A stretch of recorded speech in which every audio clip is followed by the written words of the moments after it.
Olá pessoal, tudo bem? Vamos lá para mais uma aula de física, mais uma aula sobre termologia. Quando a gente estudou o conceito de temperatura, a gente viu que as moléculas se agitam constantemente, que elas não param quietinhas nunca. Quanto maior a temperatura, maior o grau de agitação das moléculas. Quanto maior o grau de agitação das moléculas, maior é o espaço que elas vão ocupar para conseguir se agitar. Isso é o conceito de dilatação térmica. É sobre isso que a gente vai conversar hoje.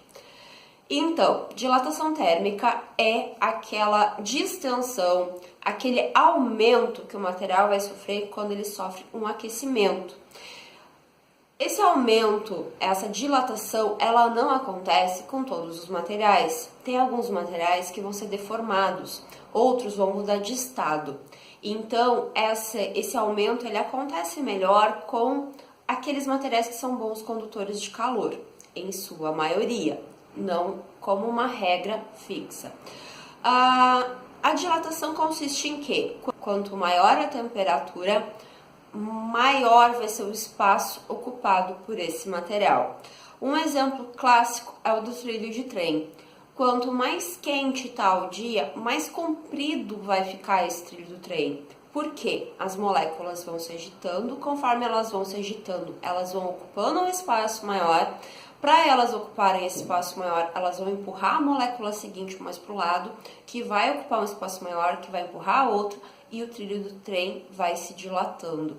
Ele vai aumentando o seu tamanho, o seu comprimento. Essa dilatação, ela pode provocar até uma deformação ali no comprimento se não deixar um espacinho entre cada um dos trilhos, que nem tem. Uma via férrea, ela vai ter de tanto em tanto um espacinho. Esse espacinho, ele serve para que o trilho consiga dilatar e tenha espaço suficiente para isso. Outro exemplo clássico de dilatação.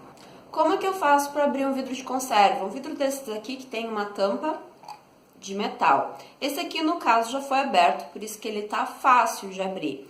Mas, se ele ainda tivesse com pressão, como que eu podia fazer para abrir? Normalmente, meus alunos dizem o quê? Enfia uma faca aqui embaixo. Quando eu enfiar uma faca aqui embaixo, eu vou estar abrindo um espaço, né? Eu forço, vou estar abrindo um espaço para o ar entrar para dentro e assim equilibrar a pressão. Já que o que fecha a tampa do vidro é a diferença de pressão. Eu aqueço o material que está lá dentro. Esse material, todo que está lá dentro aquecido, ele vai dilatar, ele vai ocupar um espaço maior. Depois esse material está aquecido, eu ponho a tampa e viro de cabeça para baixo. Com isso, todo o líquido e o material que está lá dentro, ele vai para a parte de cima da tampa. Ele vai para a parte de baixo, que é onde se encontra a tampa. E ele vai ficar aqui sem permitir que o ar entre lá para dentro. O ar não consegue entrar. E dessa maneira, ele vai fazer o quê? É como se ele fosse sugar a tampa mais para dentro. E vai ter uma pressão menor lá dentro. Dessa maneira que ele se mantém vedado, porque ele está sempre puxando a tampa para baixo. Quando eu enfio a faca, vai entrar o ar lá para dentro, mas eu posso estar danificando esse vidro. Eu posso quebrar um pedacinho do vidro e o vidro entrar lá para dentro também. E aí esse caquinho de vidro ele pode vir a causar algum problema de saúde. Nunca se sabe. Qual que seria a maneira correta? Pega, põe água quente num prato, coloca o vidro assim dentro do prato, com a tampa para baixo e deixa uns minutinhos. Não precisa nem ser minutos. 30 segundos a 1 minuto tá pronto. Vira, põe um guardanapo na tampa pra gente não se queimar e torce. Fácil, fácil, ele solta. Por quê? Quando eu faço esse movimento de colocar a tampa no prato de vidro, com água quente dentro, não precisa ser no prato de vidro, pode ser qualquer material que não vai arrebentar ou derreter com água quente. Com a água quente dentro, a água quente vai fazer a tampa dilatar, ela aumentar a sua superfície, aumentar a sua área, consequentemente ela vai soltar da boca do vidro. Já que a tampa, ela é um bom condutor de calor e ela vai dilatar bem mais que o vidro. A dilatação térmica, então é isso, é essa propriedade que os materiais têm de aumentarem o seu tamanho. E da mesma forma que quando aumenta a temperatura ele aumenta de tamanho, quando diminui a temperatura ele diminui de tamanho, ele contrai. E essa contração, ela acontece a mesma taxa que a dilatação. Por quê?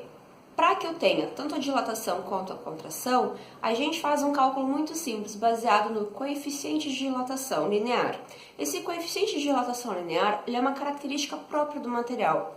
Cada material vai ter um coeficiente diferente e ele vai me dizer o quê? O quanto o material consegue dilatar quando ele sofrer uma variação de temperatura. Então, materiais diferentes com o mesmo comprimento inicial, sofrendo a mesma diferença de temperatura, vão ter dilatações ou contrações diferentes. Por quê? Porque eles vão ter um coeficiente de dilatação linear diferente. Eles são objetos feitos de materiais diferentes. Então, cada material se comporta de uma maneira no ambiente. Falando especificamente, então, da dilatação linear, porque essa nossa aula vai ser de dilatação térmica, no geral, e também dilatação linear. O que seria a dilatação linear? Dilatação linear é aquela dilatação do comprimento, somente relacionada com o comprimento. Porque quando eu pego um objeto, peguei aqui uma agulha de tricô para ilustrar, ela é muito mais comprida do que a grossura dela. Olha só, ela é bem fininha. Então, o comprimento dela é muito maior. Quando eu aquecer, essa agulha ela é feita de metal, então ela vai acabar sofrendo uma dilatação, diferente se fosse uma agulha de plástico que ia fazer o quê? Ia derreter, ia deformar. Então, quando eu aquecer ela vai sofrer uma dilatação. Essa dilatação para as extremidades, ela vai poder ser medida, porque ela vai ser significativa. Agora, na espessura, na grossura dela, vai ser tão pequena que dificilmente vai se conseguir medir. Ela é insignificante em relação à dilatação do comprimento. Então, a dilatação linear é aquela dilatação do comprimento, onde eu desprezo as dimensões de largura e de altura, porque essas vão ser tão insignificantes em relação ao comprimento que não vão influenciar no tamanho final do objeto. Então, vamos para os cálculos para ver como que acontece a dilatação linear e entender como é que funciona o coeficiente de dilatação, essa relação com o comprimento com a variação de temperatura? Bom, para começar então a estudar a dilatação, a gente tem que entender um pouco das variáveis que se tem nessa dilatação, tá? Então, a gente está falando de dilatação linear.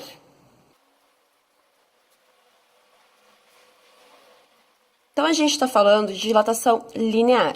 A dilatação linear vai ser aquela dilatação referente ao comprimento,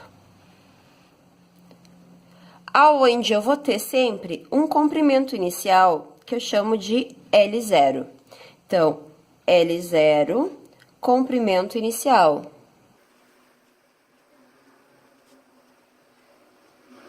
Quando eu aqueço essa barra, eu vou ter uma dilatação acontecendo. A dilatação, ela acontece muito mais para as extremidades do que na sua largura, como eu falei antes, tá? Então, aqui na largura, ela é quase que imperceptível em relação às extremidades. Só que na hora da gente fazer o cálculo, a gente vai considerar como se essa extremidade aqui fosse fixa. Então, a gente vai considerar como se essa extremidade aqui fosse fixa. E que toda a dilatação acontece para cá. Para que a gente vai fazer essa consideração?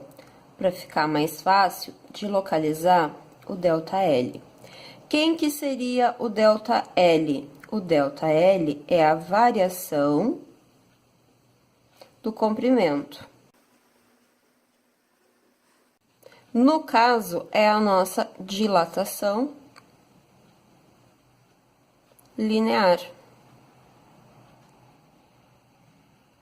E aqui já dá para observar o quê?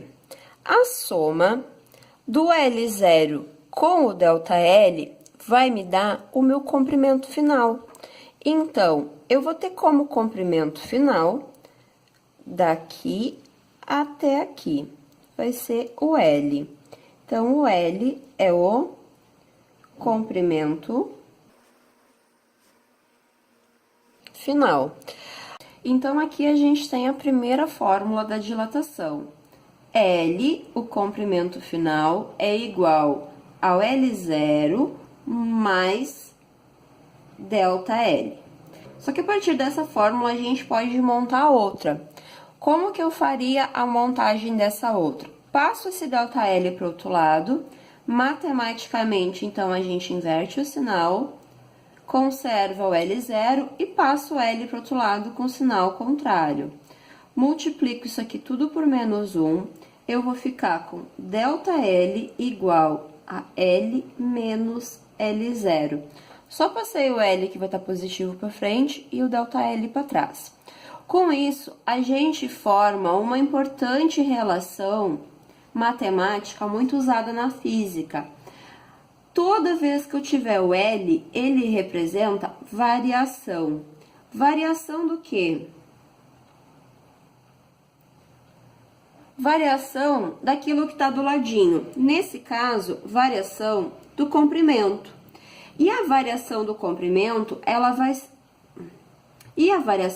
ser sempre regida pela mesma regra.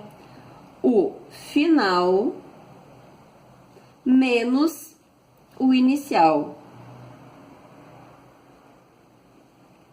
Nesse caso, comprimento final menos o comprimento inicial, porque eu tenho aqui a variação do comprimento. Mas outra relação semelhante a essa, que a gente vai precisar usar nos cálculos de dilatação linear, é a relação do ΔT. ΔT, variação de temperatura, é igual à temperatura final menos a temperatura inicial. Aqui, o delta representa a variação, mas o ΔT vai ser a variação de temperatura.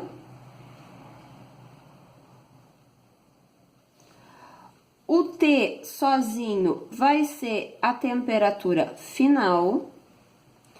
E o T0 vai ser a temperatura inicial. Essa relação ela vai ser muito usada na física, então toda vez que aparecer o delta, ele significa variação. Variação do quê? Da letrinha que está do lado. E como que a gente calcula? Essa letrinha que está do lado final, menos essa letrinha que está do lado inicial. O inicial sempre vai ser representado com essa bolinha, que eu posso dizer que é o zero ou que então é a origem. Mas eu acho que o zero nessa situação se enquadra muito bem para representar o inicial. Alguns livros de ensino fundamental, eles trazem TF e TI, LF e LI. O F sendo do final e o I do inicial. Então, isso depende muito do livro texto, livro base que vai ser utilizado. Cada livro trabalha de uma forma diferente. Bom, essas duas fórmulas sozinhas, elas não fazem nada na dilatação linear. A gente precisa da fórmula da dilatação linear em si, que seria o quê? ΔL, dilatação linear, igual a L0, comprimento inicial, vezes alfa vezes ΔT. ΔL, L0 e ΔT já são conhecidos das relações matemáticas apresentadas lá em cima. Mas esse alfa eu falei lá na explicação o que ele significa. Ele vai ser o coeficiente de dilatação linear. Ele é uma característica própria de cada material. Em cada material, a gente vai ter um coeficiente de dilatação linear diferente. O livro que eu uso em aula como livro base é esse aqui do Alberto Gaspar, o volume 2. Aqui na parte que vai falar da dilatação linear, ele vai trazer uma tabelinha. Essa tabela, ela mostra alguns dos coeficientes de dilatação linear para alguns materiais. Então, o chumbo, 28 vezes 10 a menos 6 graus Celsius a menos 1. Todos os coeficientes de dilatação linear, por essa tabela, eles vão estar com a potência de base 10, com 10 a menos 6. Tem alguns outros livros que podem trazer de forma diferente, mas usualmente se usa o 10 a menos 6, que ele pode ser substituído pelo micro. Então, o chumbo, 28 vezes 10 a menos 6, alumínio, 22, prata, 20, latão, 19, cobre 17, concreto 15, ouro 14, ferro 12, vidro comum 9, platina 9, tungstênio 4,3, vidro pirex 4. Invar, uma liga de níquel e aço projetada para ter pequena dilatação, usada em algumas construções civis, em algumas construções de ponte, 1,5. Quanto menor o coeficiente linear, menor vai ser a dilatação sofrida. E aqui dá para perceber o que? A tampa do vidro de conserva, normalmente ela é feita de latão. Então, ela vai ter um coeficiente de 19 vezes 10 a menos 6. O vidro vai ter um coeficiente de 9 vezes 10 a menos 6. Por isso que eu falei antes que quando eu aquecer a tampa, ela dilata mais do que o vidro e vai acabar soltando do vidro. Porque o vidro tem um coeficiente de dilatação menor, o que quer dizer que ele dilata menos. Então, esses aqui são alguns valores fixos utilizados para o coeficiente de dilatação. Lembrando, coeficiente de dilatação linear, uma propriedade do material. Então, dentro da dilatação, estas daqui vão ser as fórmulas a serem utilizadas dentro da dilatação linear. A dilatação superficial, a volumétrica dos líquidos vão ter as suas fórmulas próprias. Dentro da dilatação linear, a gente vai estar trabalhando com essas. Agora, vamos fazer um exemplo de um cálculo prático para entender como é que funciona. Peguei aqui, então, um livro, vamos resolver junto esse primeiro exemplo aqui desse livro, tá? Que aí eu acho que fica mais fácil da gente entender como é que acontecem esses cálculos. Vou tapar aqui a resolução do livro, porque ela não nos interessa nesse momento. Eu quero só o enunciado para a gente poder fazer os cálculos.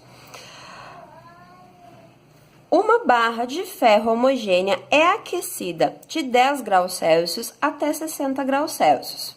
Sabendo-se que a barra a 10 graus Celsius tem um comprimento igual a 5 metros e que o coeficiente de dilatação linear do ferro é igual a 1,2 vezes 10 na menos 5 graus Celsius na menos 1. Determine a dilatação ocorrida e o comprimento final. Bom, então a primeira coisa que eu sempre ensino para os meus alunos a fazer quando vão resolver um problema de física é retirar os dados desse problema. Como que a gente vai retirar os dados? Eu vou lendo e vou anotando. Uma barra de ferro é aquecida de 10 até 60. Temperatura inicial, 10 graus Celsius. Temperatura final, 60 graus Celsius. Sabendo que a barra tem comprimento igual a 5 metros na temperatura inicial, então esse vai ser o comprimento inicial. E que o coeficiente de dilatação é 1,2 vezes 10 na menos 5 graus Celsius na menos 1. Olha aqui o que eu comentei antes, nem sempre vai aparecer no vezes 10 na menos 6, às vezes pode aparecer vezes 10 na menos 5. Determine a dilatação ocorrida, então ele quer saber quanto que variou o tamanho da barra e depois o comprimento final da barra. Então, a gente vai começar a resolver. Vou tirar o livro aqui de baixo, que agora eu não preciso mais dele. Então, a primeira coisa que a gente faz é anotar a fórmula para a gente saber o que a gente vai substituir. Como a gente está falando de dilatação, sempre anota a fórmula básica da dilatação linear. Como é que é a fórmula básica da dilatação linear? Delta L é igual a L0 vezes alfa vezes delta T. Essa é a fórmula básica. Agora a gente vai ver se tem todos os dados para substituir nessa fórmula. Delta L é o que a gente está procurando, não preciso ter o valor para ele. L0 eu tenho, alfa eu tenho e delta T eu não tenho. Mas eu tenho como encontrar o valor do delta T a partir da temperatura inicial e da temperatura final. Então, eu vou fazer aqui no cantinho. Delta T é igual ao T menos T0. Essa é a fórmula que a gente montou lá na outra folha daquela das fórmulas. Delta T é o que eu estou procurando, então repete. O T vale 60, o T0 vale 10. Delta T vai ser igual a 60 menos 10, 50 graus Celsius. Cuidado para nunca esquecer de colocar a unidade de medida. A unidade de medida ela é extremamente importante. Ela vai estar sempre dizendo o que a gente está calculando. por isso que ela tem que aparecer. Agora, eu vou substituir os dados que eu tenho nessa equação aqui. ΔL é igual, quanto que vale o L0? 5 metros. Então, no lugar do L0, eu escrevo 5 vezes o alfa. Quanto vale o alfa? 1,2 vezes 10 na menos 5. Vezes o ΔT. Quanto vale o ΔT? 50, que a gente calculou aqui. Agora, eu vou multiplicar. ΔL igual. Quem que eu multiplico? Só o número sem a base 10. Porque a base 10, eu vou só repetir. 5 vezes 1,2, 6. 6 vezes 50, 300. 300 vezes 10 na menos 5. Agora, eu quero ajeitar esse número para ficar direitinho na base 10. Como que eu vou fazer isso? Eu vou pegar e vou considerar que a vírgula está aqui, porque quando a vírgula não aparece, é como se ela estivesse no final. E ela vai se deslocar, para a esquerda. Então, ela vai andar 1, 2 casas. Toda vez que a vírgula anda para a esquerda, eu somo o meu expoente da base 10. Toda vez que a vírgula anda para a direita, eu diminuo o expoente na base 10. Então, como que eu vou ficar com esse número? ΔL é igual a 3 vezes 10. Menos 5 mais 2, menos 3. Que unidade que eu vou colocar aqui? Vou lá para o comprimento inicial e vejo a unidade de medida do comprimento inicial, que era metros. Então, eu coloco aqui metros. Se eu quiser saber o valor, se eu quiser saber em outra unidade de medida, aqui nessa situação ficou fácil. Porque lá na relação dos múltiplos e submúltiplos, a gente tem que toda vez que aparece 10 na menos 3, isso significa mili. Então, o valor que eu vou ter aqui vai ser 3 milímetros. Em uma barra de ferro de 5 metros de comprimento, quando eu tenho uma variação de temperatura de 50 graus Celsius, eu vou ter uma dilatação de 3 milímetros. Esse é o resultado da primeira parte da conta, que é o que foi pedido lá na letra A. Aí, na letra B, foi perguntado o comprimento final. Como eu faço o cálculo do comprimento final? Comecei errado aqui, tá? Como eu faço o cálculo do comprimento final? Bom, tem duas maneiras. Eu posso pegar e colocar direto nessa relação aqui, L igual a L0 mais ΔL, ou eu posso colocar nessa relação aqui, que dificulta um pouquinho para fazer a conta. Vou colocar direto nessa, que fica mais fácil. L é igual a L0 mais ΔL. Só que qual que é o problema agora no momento? Eu tenho L0 em metros e eu tenho o ΔL com uma base 10. Eu não posso trabalhar com uma soma de números que não estejam com a mesma base 10. Eu preciso deixar eles igual. O que é mais fácil? Eu passar isso aqui para a base 10 ou eu tirar fora essa base 10? Toda a vida, tirar fora essa base 10. Como que eu vou fazer isso? 3 vezes 10 na menos 3. Se eu quero tirar fora esse menos 3, eu preciso somar 3. Para somar 3, a minha vírgula tem que se deslocar 3 casas para a esquerda. Então, é isso que eu vou fazer. A vírgula está aqui. Eu vou andar 1, 2, 3 casas. Ela vai parar aqui. O espacinho vazio, eu vou preencher com zeros. E como eu não posso ter uma vírgula voando lá na frente, eu coloco um zero aqui. Então, eu cheguei à conclusão que o meu ΔL é 0,003 metros. Dessa maneira, eu posso somar com o comprimento inicial. Então, eu vou ter comprimento final igual a 5 mais 0,003. Isso aqui vai dar 5,003 metros. Dessa forma, a gente terminou de calcular o nosso comprimento final. Existem outras possibilidades de cálculo envolvendo o ΔL, mas eu vou deixar para explicar depois, lá quando a gente vê dilatação superficial e volumétrica, as outras variáveis possíveis, porque aí não fica tanta explicação para um vídeo só. Esse vídeo já ficou bastante longo. Então, da aula de hoje é isso. A gente conversou um pouquinho sobre o que é a dilatação térmica e como é que acontece a dilatação linear, vendo como são feitos os cálculos. Na próxima aula, a gente vai conversar sobre a dilatação superficial e a dilatação volumétrica. Espero que vocês tenham gostado. Qualquer dúvida que tiverem, deixem aqui nos comentários, que eu posso vir fazer um vídeo respondendo essas dúvidas.